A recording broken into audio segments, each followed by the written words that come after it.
I never planned to become invisible.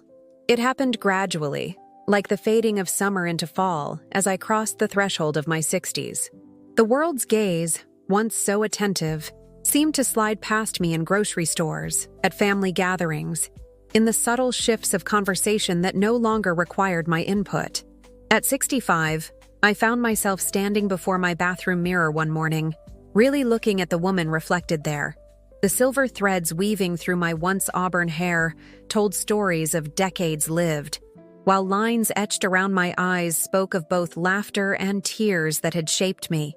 You might know this feeling too, that moment when society quietly suggests your relevance has an expiration date, when advertisements no longer speak to you, when younger colleagues begin explaining things you've understood for decades, when your insights are met with polite nods rather than genuine consideration. But what I discovered that morning, staring into my own weathered eyes, was not the beginning of an end, but rather the threshold of something precious I had been unknowingly cultivating all along. Something that would transform not just how I saw myself, but how I moved through the world entirely. I remember watching my neighbor Ellen during the devastating floods 3 years ago. While others panicked as water threatened homes, Ellen moved with a quiet certainty, organizing neighbors, making calls, and creating a sense of order amid chaos. At 72, she possessed a serenity that felt almost supernatural. When I asked her secret, she simply smiled and said, "I've learned which storms deserve my thunder."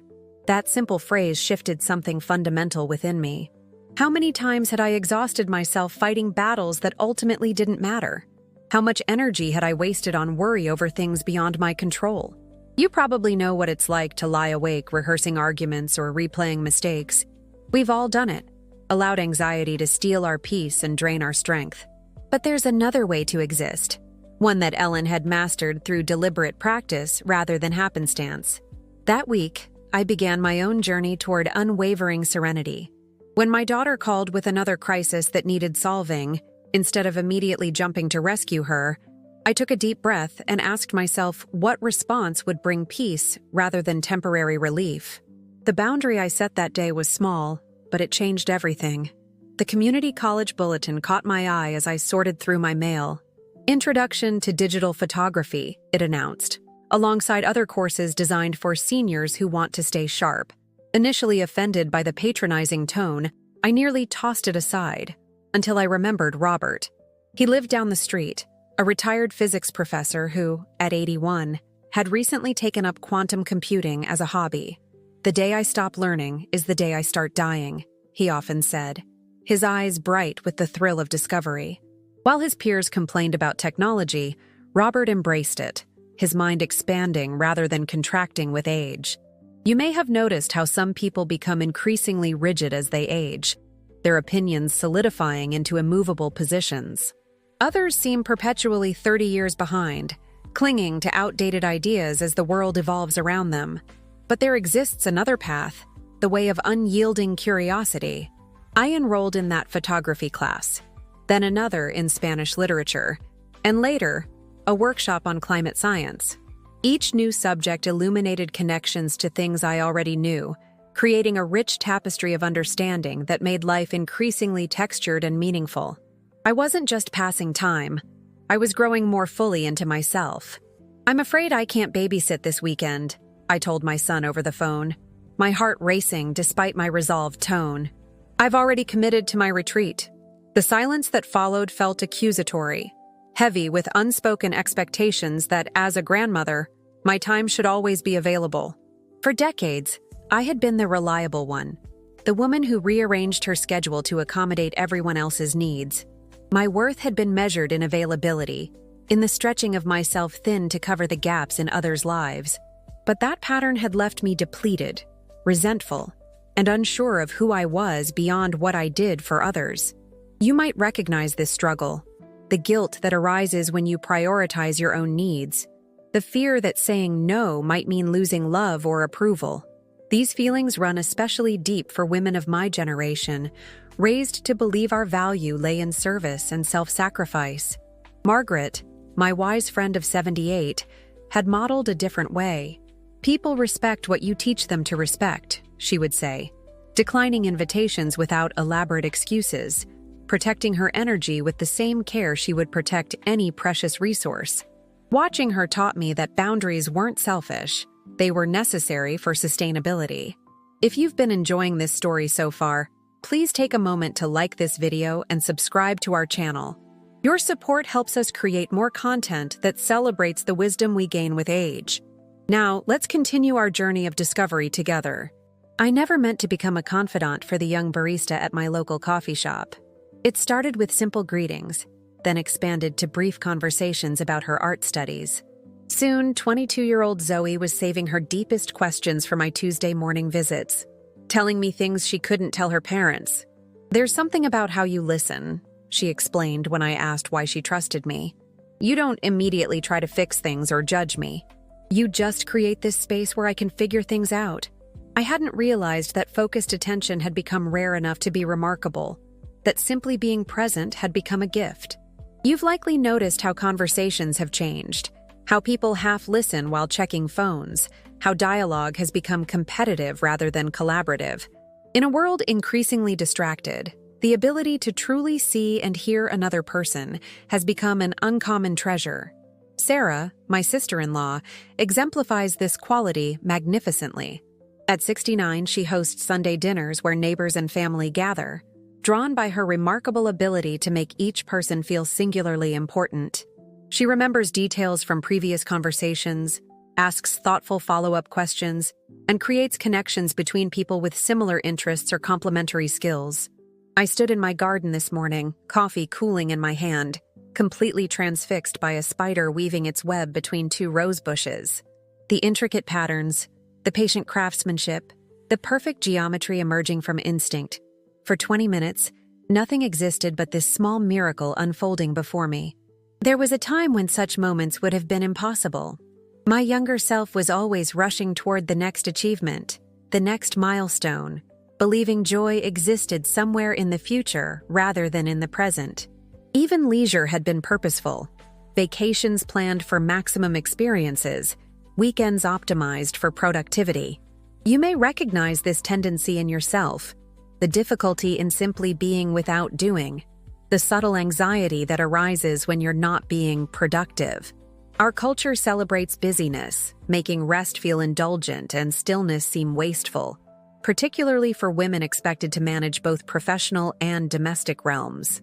My friend Diana, at 74, taught me a different approach.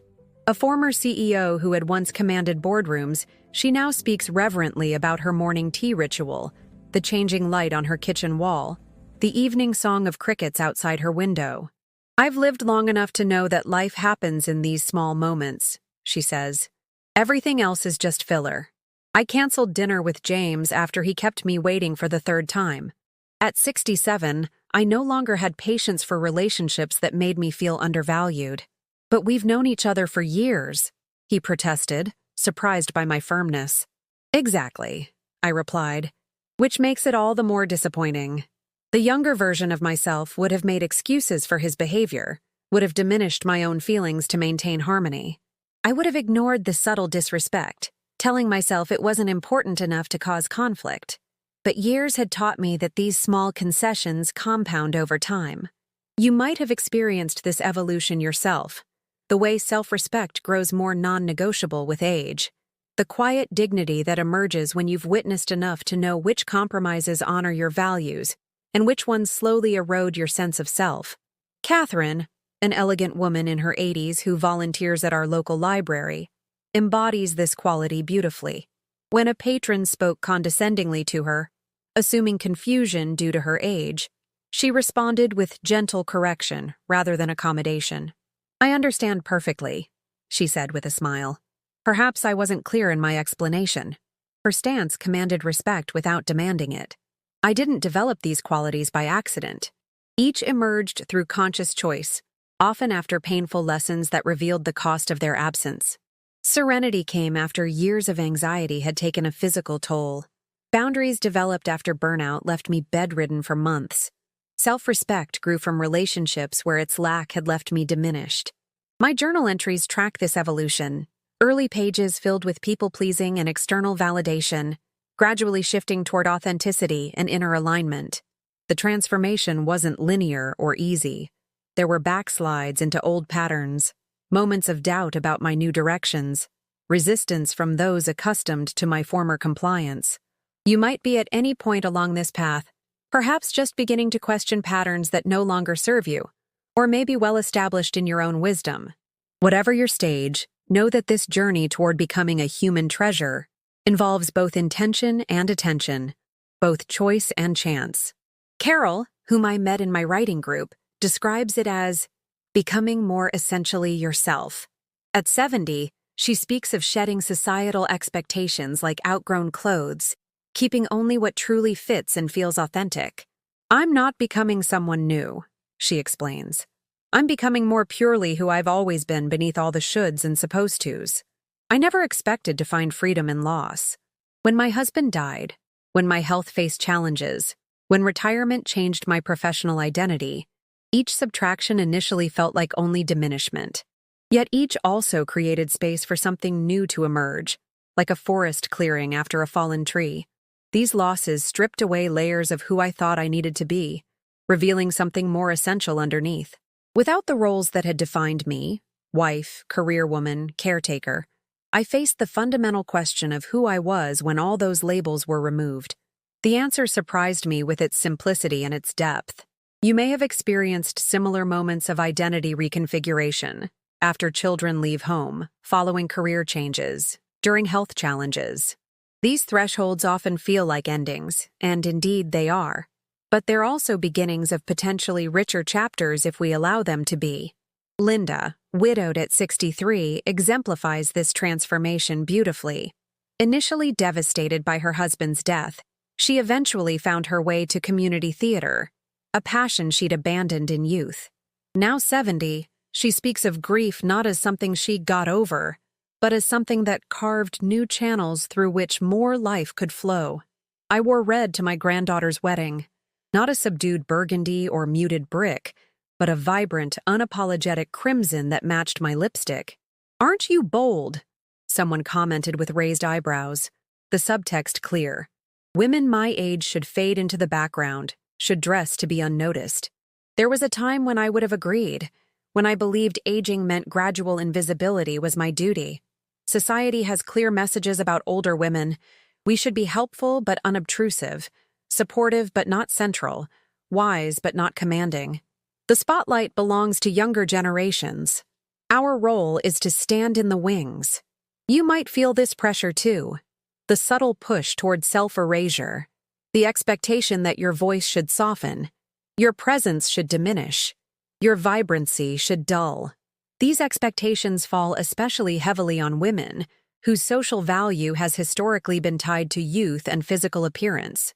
Jean, my 80-year-old neighbor who swims daily in bright floral suits, refuses this disappearing act with delightful defiance.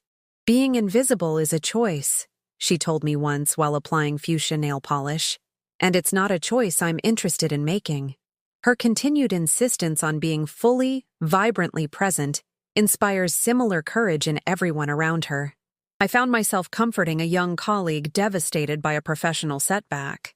"This feels like the end of everything," she sobbed. With genuine compassion, I held her hand and said, "This is just one chapter in a much longer story." My words came not from platitude but from lived experience. I had survived similarly catastrophic moments that now barely warranted mention in my life story. This perspective, seeing time's true proportions, is perhaps aging's most valuable gift. The urgent crises of youth reveal themselves as mere moments in a much larger landscape. The failures and rejections that once seemed definitional become instructive points in a continuing narrative rather than its conclusion. You gain this wisdom too with each passing decade.